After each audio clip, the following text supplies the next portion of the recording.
I do not get the idea that somehow like modern segregation is progress. Like that's what the segregation, it's a fucking cookout. It's a couple hours on a Saturday, bro. Like you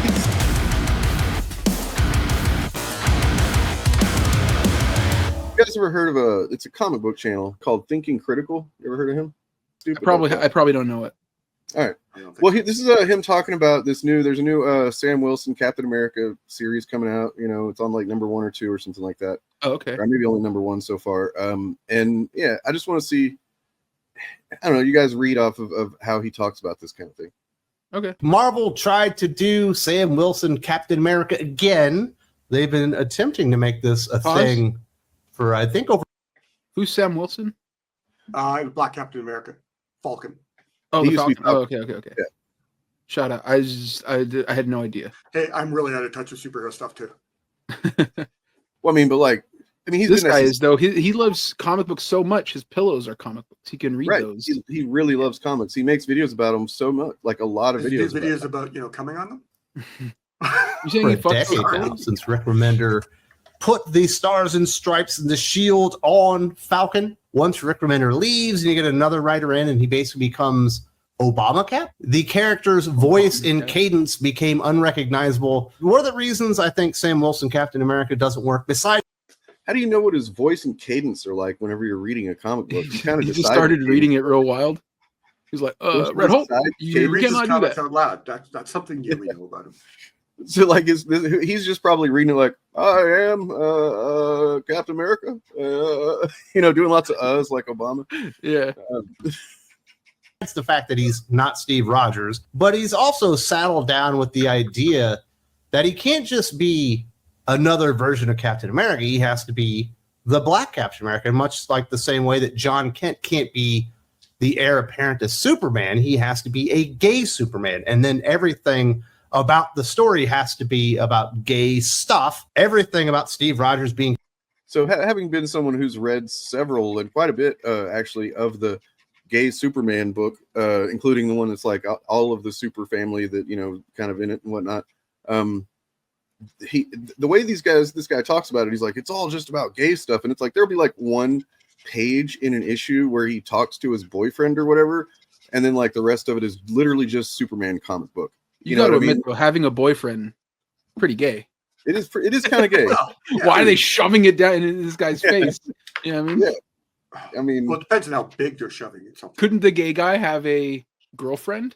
Right. Couldn't he have a girlfriend? mean, that's like Superman, he had Lois Lane all the time, right? Like, he may be gay. We don't know, but he's got Lois Lane right there. The original Superman, I mean. The way the way he's talking about superheroes is exactly the way the manosphere people talk about women. Yeah. In what way? What do you mean? It's not made to please me exactly the way I want to be pleased. So therefore it's inherently toxic and must be destroyed. Yeah. So everything he's reacting to, just the idea that, he can't just be Captain America. I mean, excuse me. I have lots of friends who've lived the Black experience in many places in the United States. There is no way a Black guy just replaces a white guy and doesn't take all that fucking baggage, all the American politicians, all the American pops, all the American pieces of shit in the media have dumped down their throats their entire lives. You tell me a 40-year-old Black man putting on the Captain America suit, he's going to say, oh yeah, I'm just going to trust all the cops now. Fuck that. Right. Baggage. Fuck yeah. Show the Americans how shitty their country is with Captain America. I'm for it. Sorry. It's it's weird because there's characters it's just a part of the character's identity and personality and whatnot. It's like that's explored, honestly probably could be explored more in some of the issues that I've read. And it would be fine with me anyway. Like I don't give a shit. I've read enough comics with Superman and Lois Lane where there's maybe like one little thing of action in the book and then the rest of it's kind of just talking about relationship and whatever's going on, in the world. Like that's fine. It's weird that it's like there should be a word for it whenever these guys suddenly have a problem with that when it's done with like two gay characters. Something that's been done, like one example they talk about Richter and Shatterstar in X-Men comics because they're a couple. And this one, I think it might have been him. He was complaining about this one page in one issue of X Factor, I think. where it's like they're talking about their relationship and how they, you know, oh, I believe in you and you keep me strong, and they give each other a kiss and then they go off to do their adventure, right? And he's like, oh, why do they got to do this? And it's like, dude, Cyclops and Jean Grey have done this every fucking issue of every X-Men comic fucking ever, basically, where they basically have the same conversation, give each other a smooch, and then go do the adventure they're going to do, right? Like it's I don't know, is there a word for that? Like homophobia. I think. It may be a little old-fashioned, but yeah, I think they're homophobes. I think what they're reacting to is they just want to see good characters written in the comics, and I feel like when you put I can't keep I gotta boot you off of the stream. Let's hear what they're going. Keep going. I want to hear more what this guy says. I want to hear what this thought leader has to say. There's definitely some stuff that's heavy-handed. There's definitely some stuff that's, you know, in my opinion, because that's the thing to remember. It's all just opinions on this shit. It's like I didn't enjoy this as much as this or whatever, but like it's not inherently because it's a couple of the way that he frames it. Anybody that's in his audience that were to go and read some comics after hearing the way this guy talks about shit, I feel like they would feel fucking lied to, you know, because of the fact that the way he frames it is just nothing but this, and it's just not. Just imagine some closeted right winger getting really excited about that Superman comic, and he goes and grabs it, runs to the bathroom, and he's incredibly disappointed. Because just pissed off. Going to be closeted gay hardcore, Republican. you know, yeah, but yeah, comics aren't like that. I hate the idea though, like you were talking about, like it's not in the voice and the cadence and all that. I hate the idea that like the characters like are real, like people that exist. They are just things that people are writing at that given moment. Like there has never been continuity between how any of these characters are represented on the page, if between writers.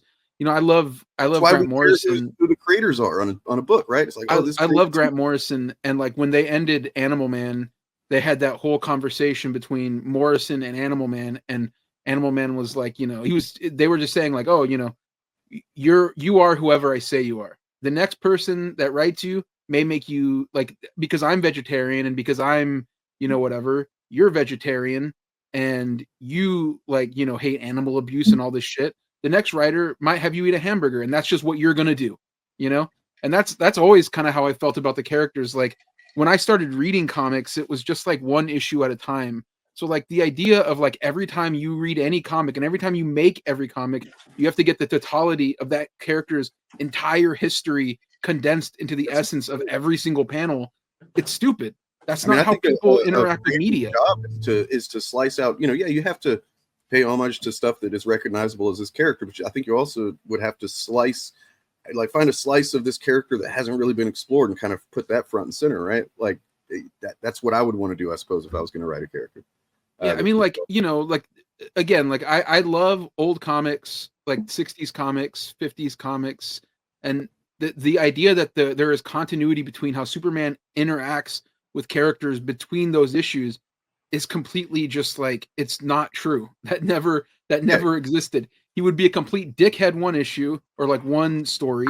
In the same issue, there would be a separate story where he's written completely different, drawn completely different.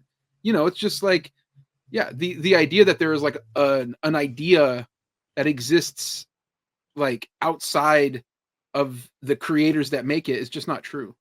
Just, I mean, Lucifer here's got a good point. I mean, Red Scare Captain America was so fucking different from the original Captain America that they actually retconned that to say it wasn't actually Steve Rogers. Originally, whenever they brought him back in the 50s, after, you know, he had the World War II passed and everything, and there wasn't any Cap comics, and they bring him back in the 50s, and now he's a commie smasher. He's just as dedicated to smashing the commies as he was the Nazis, right? And you know, everybody was kind of caught up in fucking Red Scare fever at that point. And you know, next decade or so, I think people started realizing, well, maybe we shouldn't have got so caught up in that Red Scare shit. It's not like commies are the same thing as Nazis. So yeah, they retcon the whole thing. All right. Well, don't fuck America has to be about him being black, and it's not really about so much black culture, which would be much more interesting. It's always about, you're a black guy and you're Captain America, man. You should be really furious that you were oppressed and all these types of things. And that's really the only thing that the story can be about. So they brought in Greg Pak, which doesn't make a whole lot of sense because he's normally only allowed to write Asian characters. But as a backup, they brought in Evan Narcisse. What? Shouldn't this guy be wearing a white? A what? Well, shouldn't he be wearing all white at this point? I mean, I don't like what is It's a this little, shit like about a little Greg Pak? badge right here, maybe a hood off in the corner next to his pillows. Just saying. It's the bad faith way that these things are framed, because like Greg Pak does fucking write a lot of Asian characters, and I think that's by fucking choice. You know, I've met the guy. You know what? I read a lot of white characters. You know, and I think it's by choice because he wants to put positive representation for Asian Americans in comics, of course. So to frame it that way, where he's like he's only allowed to write Asian characters, is just fucking, I don't know. That's the thing I call anti-fandom, man. It's like you're not approaching this with a you know, trying to communicate in a even neutral way. You know what I mean? Like you've got a fucking negative bent towards this shit. I think it crosses over into piece of shitism. Yeah. I think I've mentioned it to you before, Dane, but I did like a couple issues of America Chavez. I forgot what the book was called at that point. It was like America or whatever the fuck. But before that, they had like said, "Oh, you might draw the book," and I was like, "Oh, that's exciting," because my buddy Nick Dragata like created that character, and I was like, "Oh, yeah." He was like one of the co-creators, and it's like him and the guy who wears glasses all the time. Stan Lee used to wear glasses all the time. No, sunglasses. Oh, Neil Gaiman. What? Bro, Joe Casey. Oh, okay. Joe Casey wears sunglasses all the time? I didn't know that. What? That's his whole deal, dude. The only time I ever met him, he wasn't wearing sunglasses. So somebody thinks that they said that like listening to it on headphones in one of his videos, and then if you kind of, I guess, look at it really closely, he might live on a houseboat. Look at that window back there; it kind of looks like a houseboat window. I thought it was like a spaceship or something. I saw it as a mobile home. So he is an expat, whatever it is. He lives in like Vietnam or Thailand or I don't know. Like this guy lives in Thailand, something like that. That's crazy. Yeah. Oh, but my point was when I was going to draw that book, that I was like, it would be fun to do that because before that, I didn't draw Latino characters. I was just drawing other like white characters or whatever, and I thought that would be fun because I am Latino, and so I thought this would be fun to draw a Latino character. And then what was funny was that after I got on it, like Comicsgate people, they really hated that book. You know, they didn't like it. So then I don't think it was the book as much as the, you know. Well, the point was that when I got on it, they were like, this guy only gets work because he only does Latino characters, like ignoring the fact that that was like the first time I had done it after doing a bunch of other shit.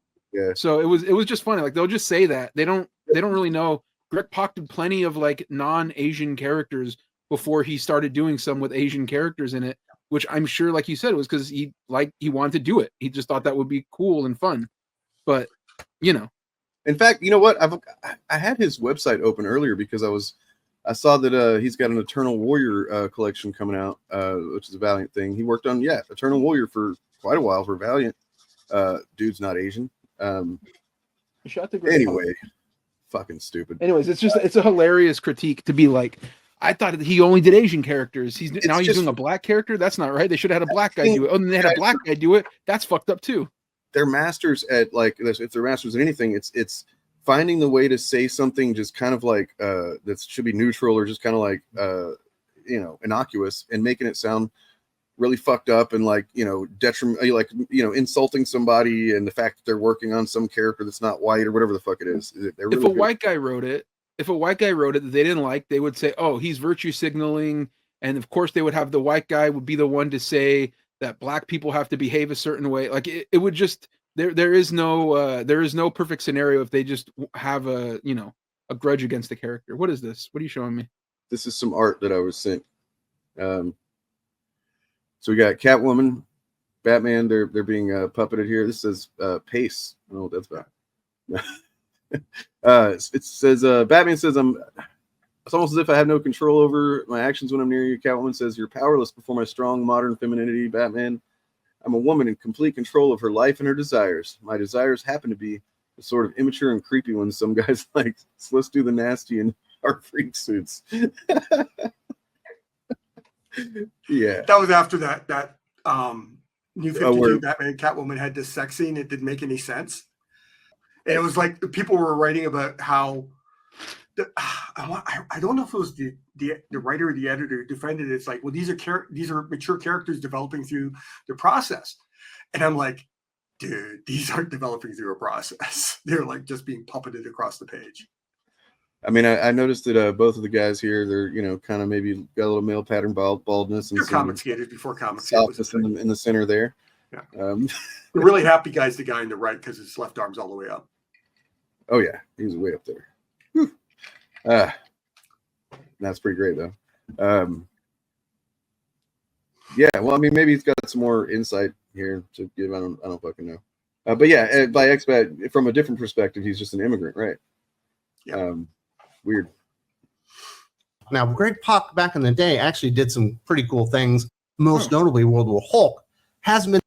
Most notably, Planet Hulk, you dipshit. Oh, they let a yellow man write a green character without the addition of a blue man? Chill. There was Amadeus Cho was a secondary character in that whole thing. Yeah. So yeah.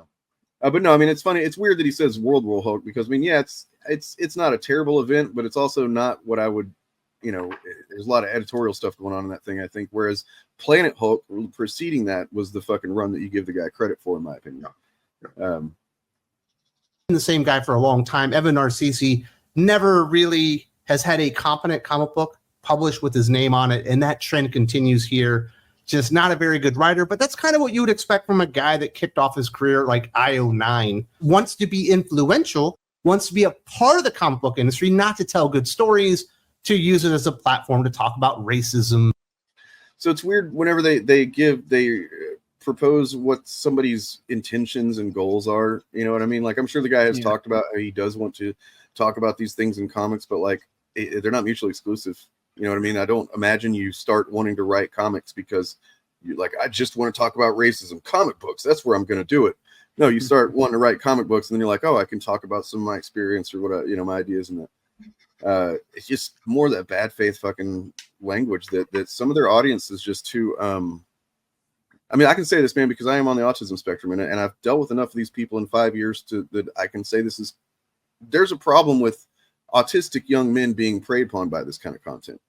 Autistic young men who don't have the, maybe the social experience, or, I don't know, they're just so willing to, buy into this shit that they don't think about the way that the language that they're using and the way that it's being, kind of framed and manipulated in such a way as to paint a very specific picture in their mind repeatedly, which has the fucking effect of essentially programming. When you watch videos about this stuff every day by several different creators essentially saying the same shit, yeah, that's what it does. And things of that nature, which is basically all this #1 comic book is about. It's pretty darn embarrassing, especially the art from Eater Macias, which is not very good. Everyone's kind of got stroke face. A little bit of a bait and switch. You got a Torrin Clark, I think, cover that's very sleek and stylized. Looks like a movie poster. A bait and switch because you have a different cover artist than you do an interior artist. So that never happens. That's a bait and switch. That's a lie, dude. They got catfished via comic books. Jesus Christ. They did. What's that guy's name? It's like a streamer. He's like got dirty shit behind him all the time. Asmongold. His tweet about hoflation.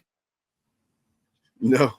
Oh, really? Hold on. No, it's an absolute banger, but it kind of reminds me of what this guy's talking about. Right.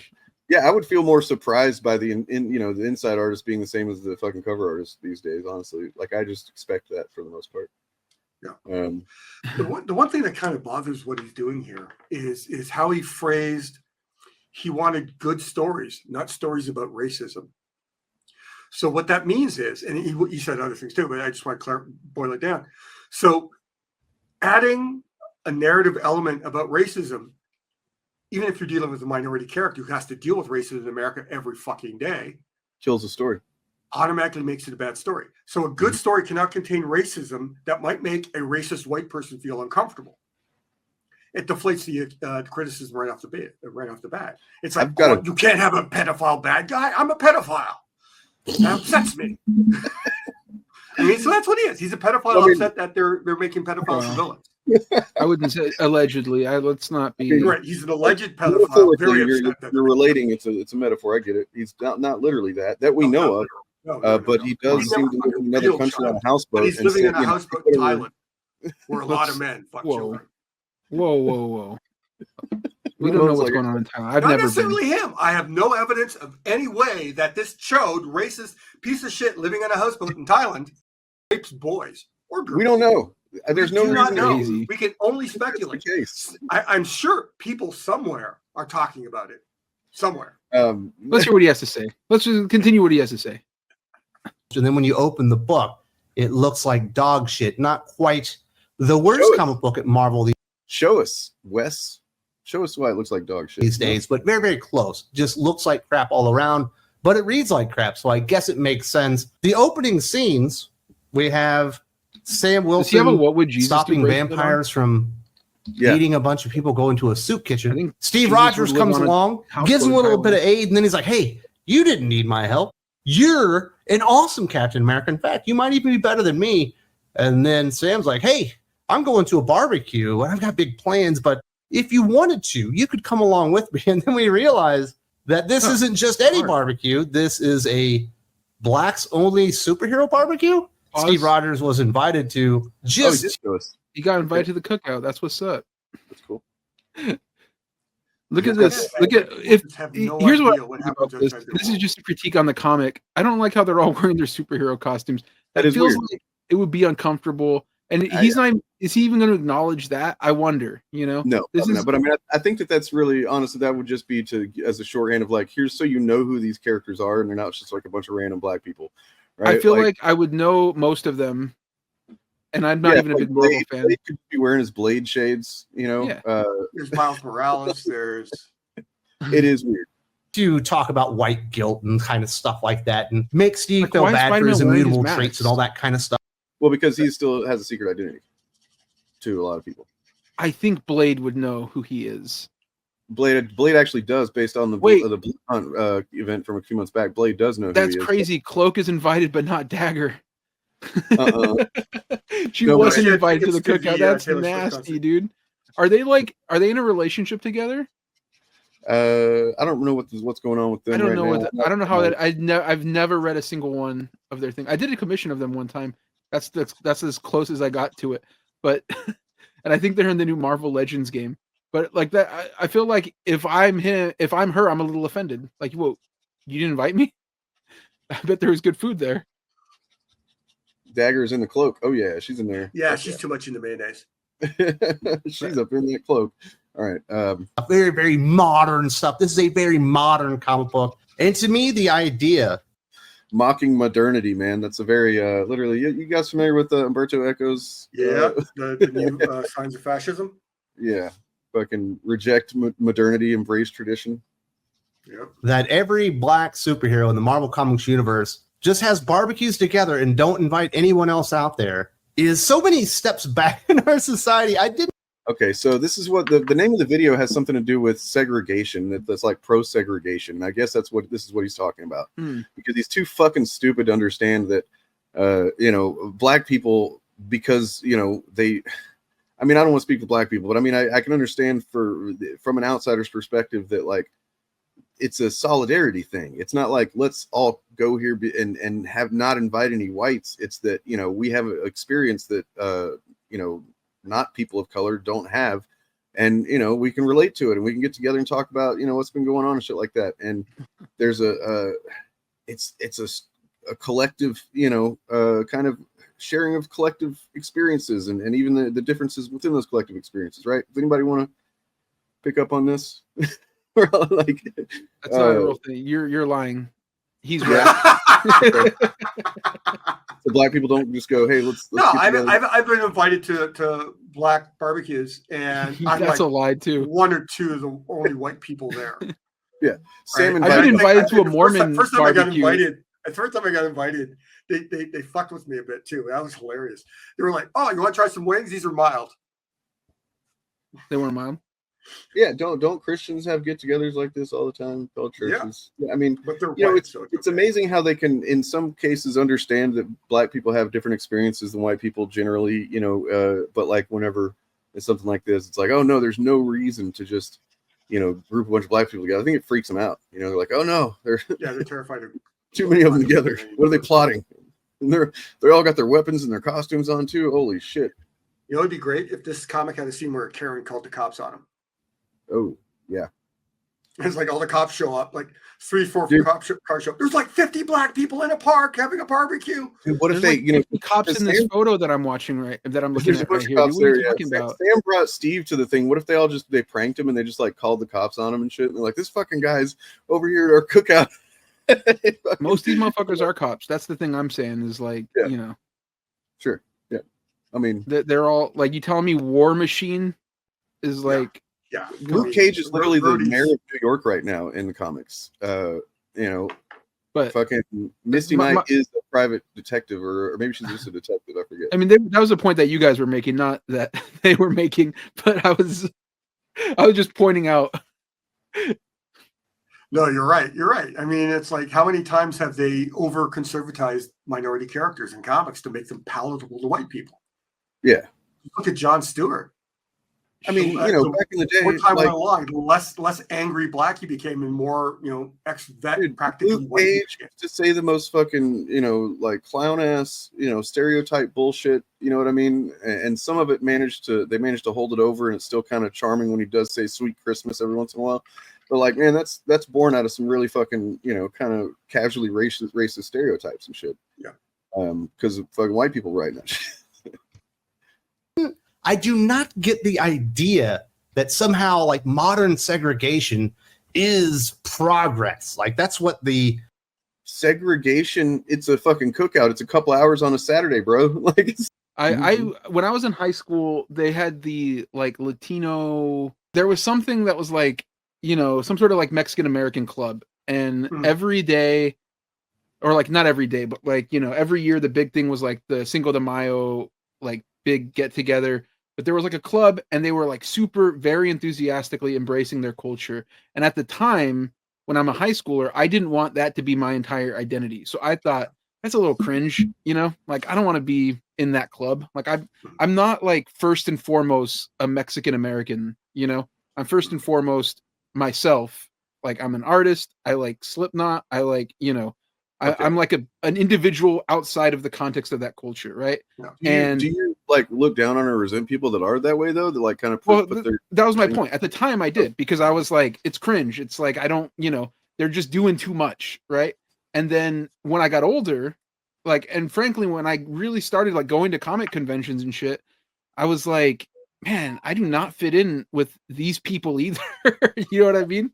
Like in high school, even like all my friends that like were Mexican were also sort of like, it was like a, you know, skaters or like other kids that were into metal. There was just a lot of Mexicans. So like there was a lot of different types of people. We all had like similar, you know, context of like how we grew up, you know, like, and you know, like one of my friends, Manny, and I, you know, he is like a doctor in Seattle now. Like he's very successful, I think, anyways, but he's like a head and throat doctor. He's like, you know, he's super, super fucking smart. And when we were in high school, he was the same way. Like, you know, I won't say his last name, but people didn't know how to pronounce it. And he didn't care, you know? And then when he became a doctor and he realized, oh man, like every other doctor here, people will go out of the way to learn how to pronounce their name, except for me, they'll just say it wrong, you know, like, or like, I'm just going to allow them to like not call me by my actual fucking name. And, you know, he has a situation where he grew up and his parents were like straight across the border. And so like, but he was the same way. Like we had an exact conversation about this of like, you remember how like both of us thought that like the other like Mexican Americans that were like super about their fucking heritage were like kind of cringe.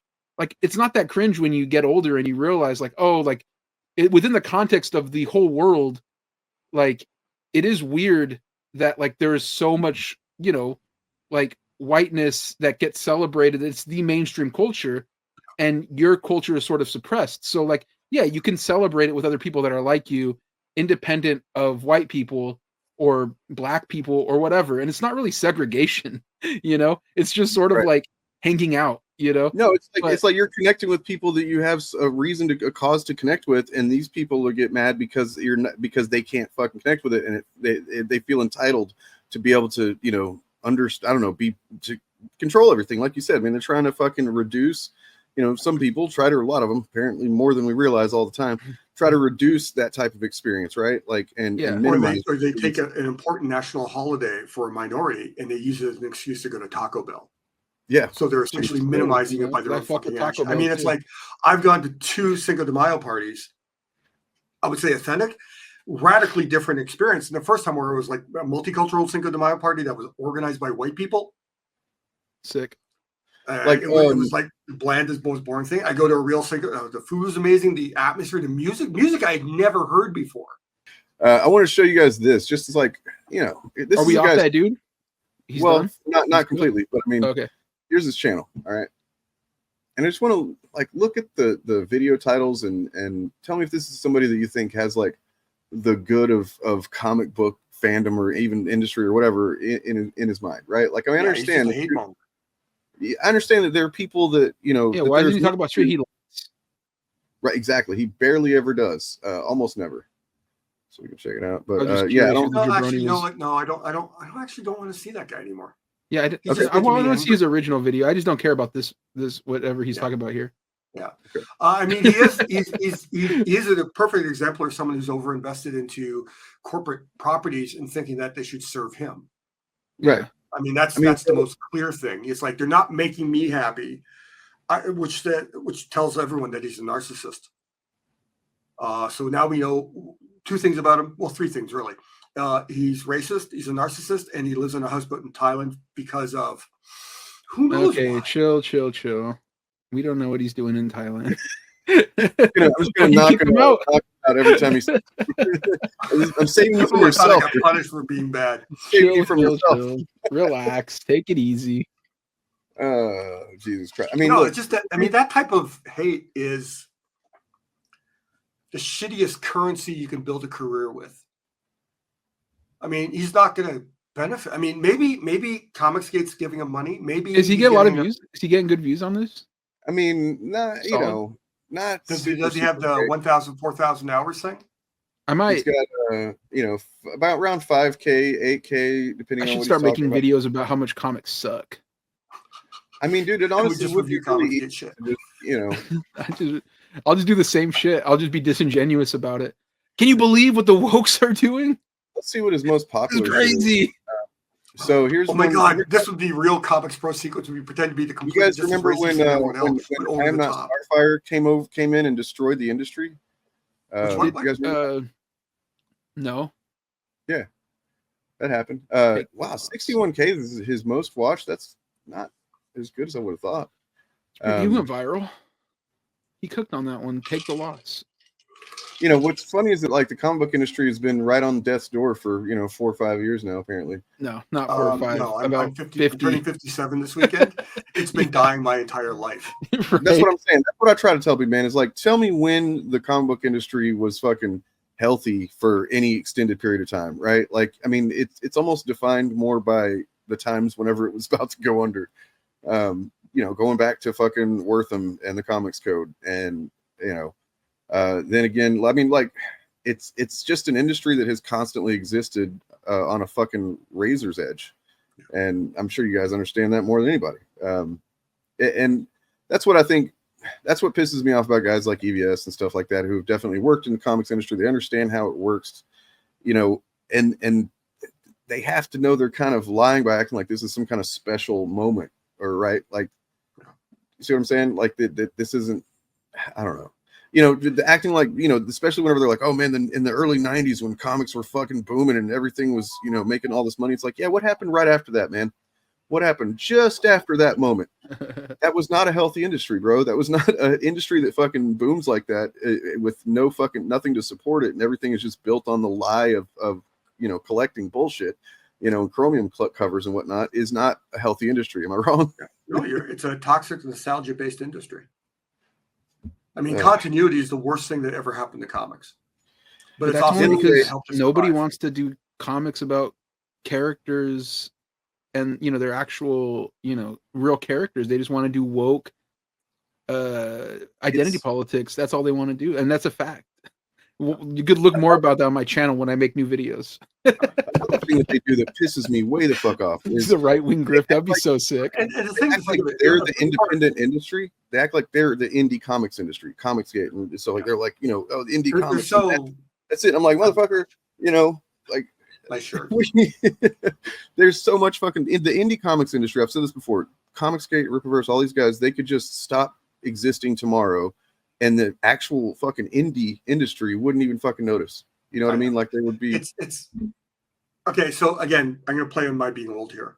Sure. So I remember why comics sold so well to the direct market in the 80s and 90s. I remember why. And most people don't. They don't remember we had around 20 distributors across North America and Europe and Hawaii, right? And what all of them did, because they're all independent and they all had overlapping territories, they all over-ordered by usually at least 10%. So right off the bat, on a normal book, you had 20 distributors over-ordering a regular issue of Marvel Team Up by 10%. The store might only sell 10, and these were dollar comics, right? So they're selling a lot of cheap comics. Because what would happen, some book would get hot, and most retailers had 2, sometimes 3 distributors that they had contracts with. So they'd split up their bill because they had different payment terms, but they'd also massage their bill so they get the best possible discounts on certain products. But by having those 3 distributors available, oh shit, new Moon Knight issue came out, sold out, might be hot. Let's reach out to my distributor. Do you have more copies? Oh, you got 2? All right, well, give me those 2. Call the other distributor. You got 5? I'll take those 5. Call the other guy. You got 2? I'll take those 2. Suddenly, you just got close to another 9 copies you can sell. Right? Only because there were that many distributors. Right? Sure. Now, when the Image formed and Marvel panicked because the market was cratering anyway. It was even as Image landed and took all the oxygen out of the room. And this is probably stuff you remember from your youth now. But I was like in the business at the time. So Marvel freaked out and bought Heroes Distribution. And then Diamond said, well, fuck you. Because right at that point, all the publishers were having a solo poker table game. Right? It was just all the big publishers sitting at the table. Image just joined the table. Marvel started losing a lot of money. So Marvel said, well, fuck you guys. Puts a gun on the table. I'm changing the rules. I'm buying a distributor. DC went, what the fuck are you doing? This is our industry. Image went, fuck you, Marvel. Diamond went, DC, Image, come over here. I like you guys. Everyone else goes out of business. Tons of stores go out of business because they had contracts with all these businesses that came due because the distributors went out of business. Right? And massive contraction to the point where Marvel declared bankruptcy. Yeah. I mean, and in fact, they had to sell Heroes Distribution themselves because it was a complete clusterfuck. Right? And everyone goes, oh, comics are dying today because of the woke. No, comics are dying because it entered into a bottleneck direct market. And what a bottleneck is, you have a hole at the top that allows that many people in, but a bottle that's this big, and you need that to be full all the time for all the businesses to survive.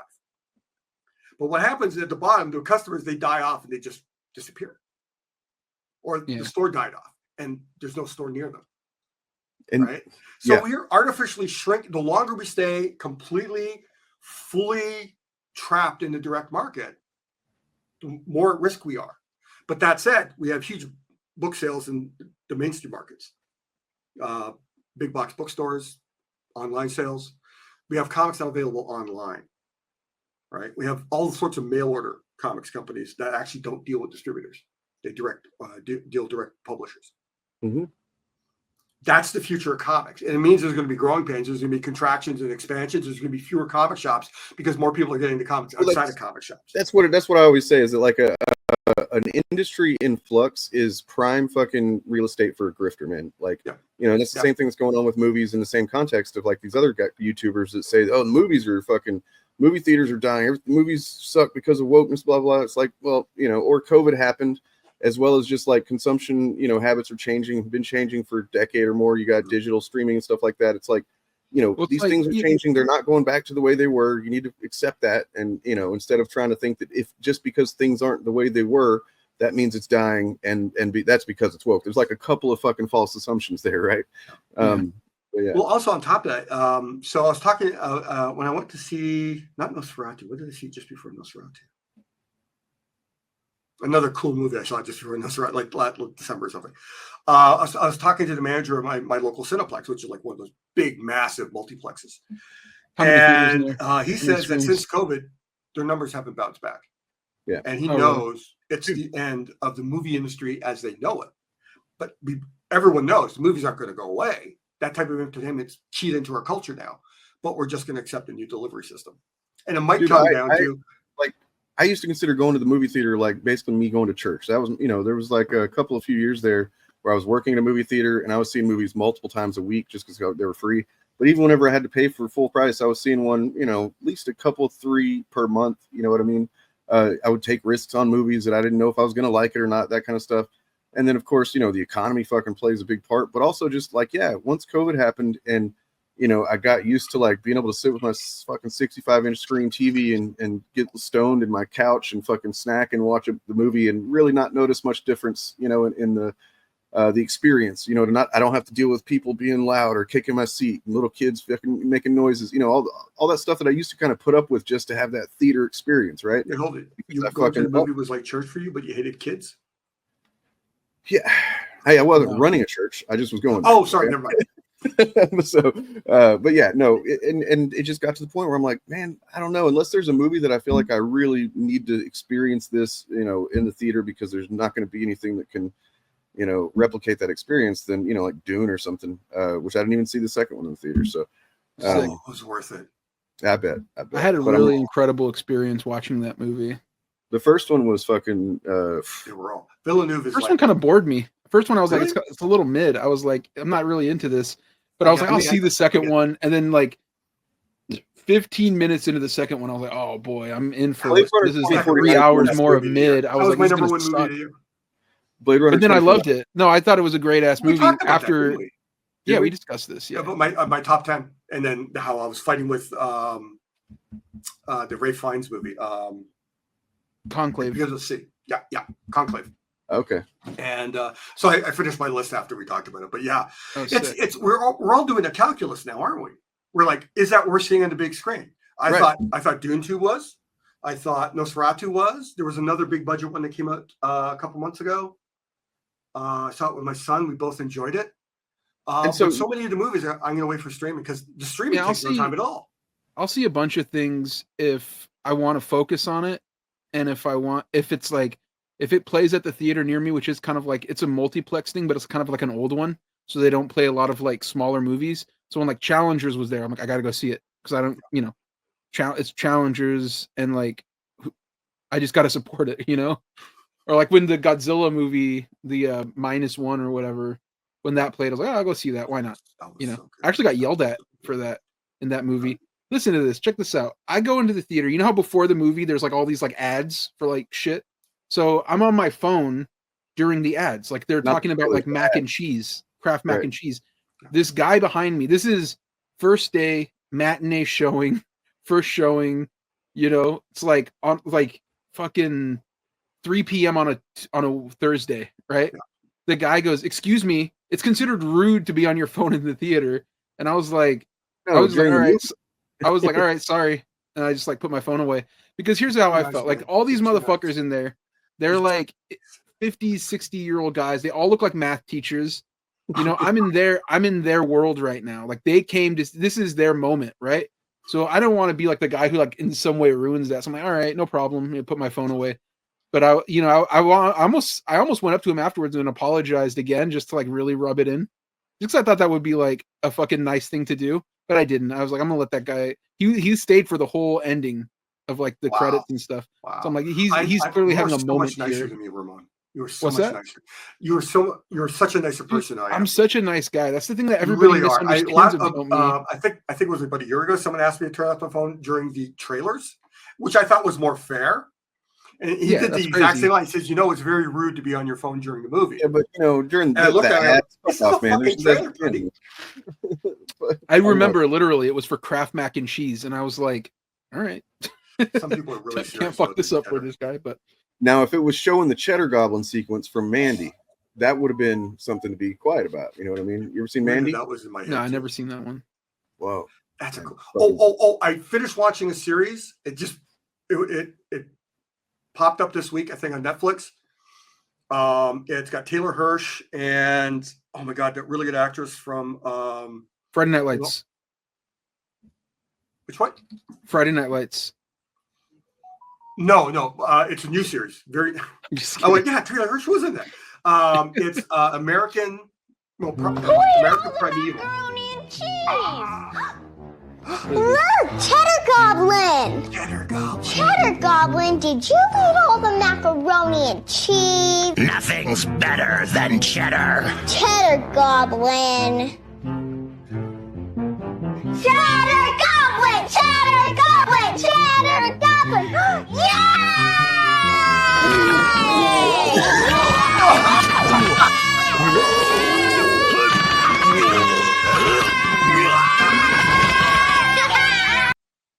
I'm sorry. I totally interrupted you. No, Ramon needed to see that. Please. Ramon needed to see that. You didn't have to enjoy it. You needed to see it. Yeah, you know what? I don't know if I'm gonna watch Mandy. What's crazy is that's It's just like fucking one crazy. It's a brief thing crazy out of. movie. It's completely random. You can take that out of the movie. It wouldn't change a goddamn thing. It's weird. It's just a weird extra. It's a weird movie.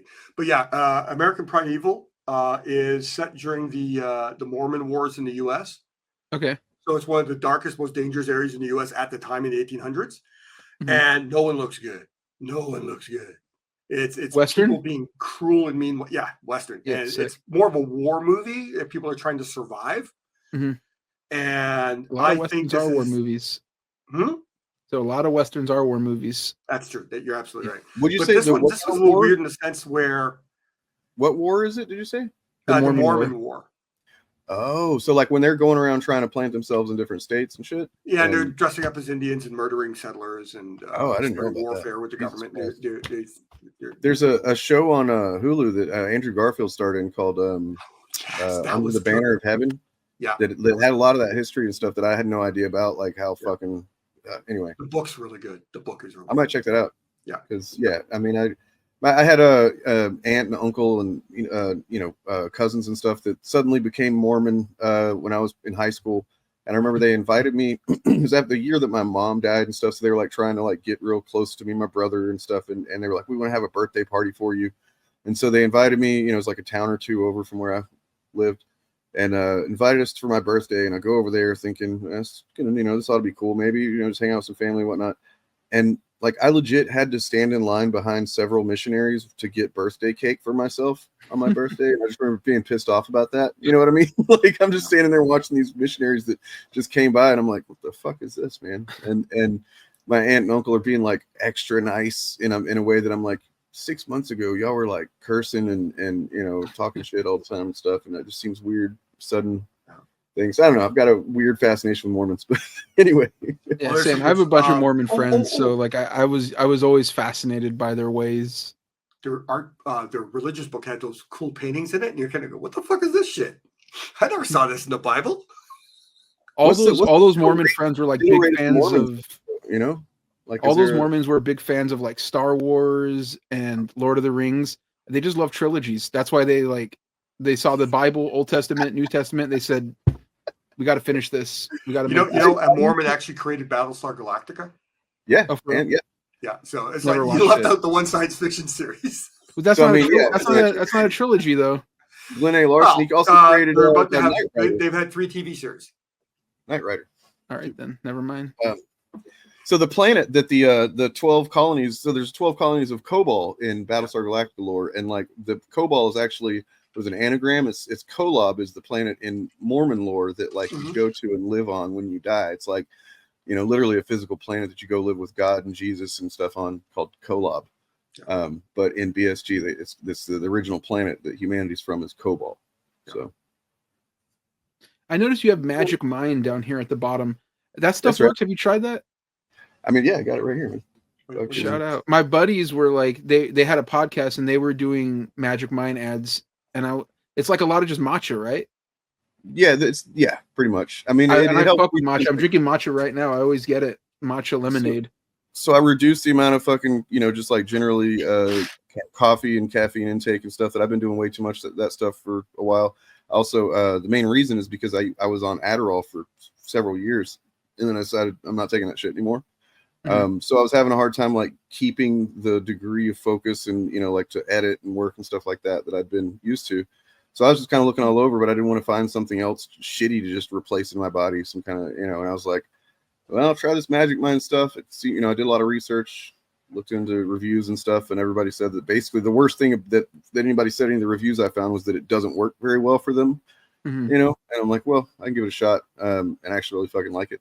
Helps Yeah, my me quite- buddy Cam, he's the friend who's the podcaster did it. He's a fucking idiot, but he tried it, and I did notice that his mind was a little sharper after that. So I was like, oh, it must work. It must be good. I mean, it helps. I've always been fascinated by it. I've never tried it, but I should have used somebody's code. It's the first thing that I've ever fucking, you know, like felt like I'm comfortable promoting that. And, you know, they offered me a thing whenever the, you know, and I said, sure, I'll do that shit. Shout out to Magic Mind. Yep. But yeah, if I can get $40 off your first order, man. Thank you for reminding me. I'm really bad at like actually promoting that. Quick plug. Yeah. So what do you guys want to check out next? Did you want to finish? Let's go back to that guy's video. I want to see what he was saying. The relationship between corporate owned characters. And yeah. I definitely want to get. You want to talk about that? Let me well, go ahead. I do, but everyone kind of went, yeah. So I wanted to hear the other guys. I wanted to hear that guy's end of the video. Oh I yeah, feel okay. like it's maybe like we should wrap that up. it's like the melody. It's like it hasn't resolved in my head. I like, where is he going with this? No. You know? Okay. You sure you don't want to check out another one? Because what I think is interesting is when he's talking about a character, a creator like Steve Fox, who I believe is a gay man, right? I don't know him. I mean, that's from what I understand. And he's, you know, whenever it's somebody that's gay or queer in some way, he will mention that, of course, but then he's always talking about how they're just morons. It's like, and I think he uses morons and idiot as like, that's his gay slur. You know what I mean? Anyway, but that's another thing. Let's go back to this wonderful giant-headed piece of shit. The far left would like they, you know, everyone should He's just a segregate fan. themselves. You can He's just only honest. have your own. The far left would like, what did he say? Let's go back. Oh yeah. I want to know what the far left, because I'm the far left. So I try. I'm gonna get this screenshot too here. That all right? Got it. Let's go. Like that's what the far left would like. They, you know, everyone should segregate themselves. You can only have your own culture. You shouldn't be cross assimilating. You shouldn't be, you know, sharing people's Ron, if you cultures wanna and live stuff on a like that boat in because that's Taiwan, appropriate. Do you? You know what I mean? Do what now? I said that's wrong. If you want to live on a boat in Taiwan, do you? That's your business. That's not my business. We need to just all, you know, box ourselves in with only people that. You know what? It's a lot easier to look at him when you realize that the microphone is really just a big black dildo he's ready to play with. Whoa. Look like us. Whereas when I think of superheroes, I think of the ultimate morality play. People that are beyond looking at people and judging them by the color of their skin. So right. Because it's Black Captain America, we can only tell one type of story. Is that right? Morality play, dude. So is he saying that there's, and it's difficult, is he saying that you literally can only do Black Captain America stories, or is that just because nobody's done any other stories with a Black Captain America? And there's quite a few moments where Steve has to really check himself, like, oh, I've just been so privileged throughout my life because I'm a white character, you know, despite the fact that I got frozen in solid ice for years. Okay, so because he was frozen in solid ice, that precludes him from, you know, he's basically just going to be completely cosmically conscious of Black people's experiences and how they might be different from his own. or he's going to be like this guy. He say, hey, dude, I was frozen in ice for 50 years. Keep your black shit away from me. I mean, that's what despite the fact that I had my right, like this, what they talk about is like, oh, he's got to fucking feel sorry for himself. He's got to feel bad, whatever. It's like literally just learning from people's experiences. It's called having empathy, man, and just fucking going, oh, I said something or didn't realize that something, you know, was. How could I possibly have known that? It doesn't make me a bad person. What would make me a bad person is if I just fucking denied that experience and then said, fuck you, you're not fucking better than me. I'm white, you know. That would. I got to say, I think coupled with this weird identity superiority shit, which is predominantly a white thing. Yeah. But coupled with the fact that so many people now are terrified to admit they don't know shit. I mean, that ego about not knowing something is so destructive in so many mental. I make a mistake, own up to it immediately. Don't make the mistake again. Yet so many people will say, I'm not wrong, even if they are. Yeah, I think that's true. I think that's a huge problem in general. Like people just don't know how to take their L's and just be like, yep, I fucked up. I mean, like it doesn't even you don't even see it as an L, man. It's just a learning experience. Like to everybody, people think that like feeling a little bit of shame or something is like the worst thing in the world. And it's like, man, that's just the body's way of telling you, I need to pay attention right now and learn how I can do better. You know what I mean? Yeah. That's kind of the way I see it. Like, but this comment right here, that really does fucking, yeah, exactly that. Yeah. No. Just in terms of that inability to admit when they're wrong. One of my social media friends posted this thing. I don't know what motivated them to post this, but they garbled a message saying that I don't care if Bones, the TV show, showed you this. There's no way you can tell gender by looking at a pile of a skeleton. Is actually what he said. Alice for learning experience. Well, Alice for learning. I like that, man. Yeah. A lot of bad things have happened to Steve Rogers over the years. He's died, actually been murdered a couple of times. The worst thing is being invited to the cookout, though, for sure. Listen, I know, I just that want was to such- this last point about this shit before you're done with this guy, because what he's doing here is saying that Steve Rogers shouldn't have to be deferential to the negative experiences of Black people because he's had negative experiences, right? Yeah. And that is like, and one thing I've talked about on my content a lot is like trauma recovery and stuff like that. And I fucking will reiterate this till the day I die, but like, there is no utility. There's nothing to gain from weighing one trauma against another, like your trauma against somebody else's. There's no fucking reason. There's no metric for it, for one thing. So like, it's all just like feelings based, and you're just like trying to make yourself more special than the other person by doing that. The thing to do is connect on trauma, period. You know, we fucking connect with each other like, oh, you've experienced this trauma that I don't know anything about, but I've got this one that you don't know anything about. But we can talk about how this shit affects us in similar ways. We can talk about how we're fucking got anxiety and fucking, you know, depression shit. And like, you know, that they've changed, this thing has changed the course of my life because of this traumatic thing that's happened or whatever. And we can fucking relate on that, and we can come together on that. And that's what they don't want us to do. Speaking to Richard's point about this being, you know, a class war, cold class war that they're covering up with the fucking bullshit culture war, is they don't want us to connect on our traumas. That's why he's fucking big head Todd there's, you know, hammering on something like that. We're like, no, Steve Rogers can and should have fucking respect for someone else's trauma, because you damn sure you know they got respect for his. You know, like they know he was the fucking guy frozen in ice for fucking decades, right? Like, and they're fucking respect that shit. They respect. I think being frozen in ice for decades is like one of the best things that happened to him, though, because like, I mean, yeah, he could have just died. Yeah. You know what I mean? Could have just eaten world in the fucking 1950s. I think it was like everything before and after that was the trauma, but like that ice was the most chill period of his life, like literally.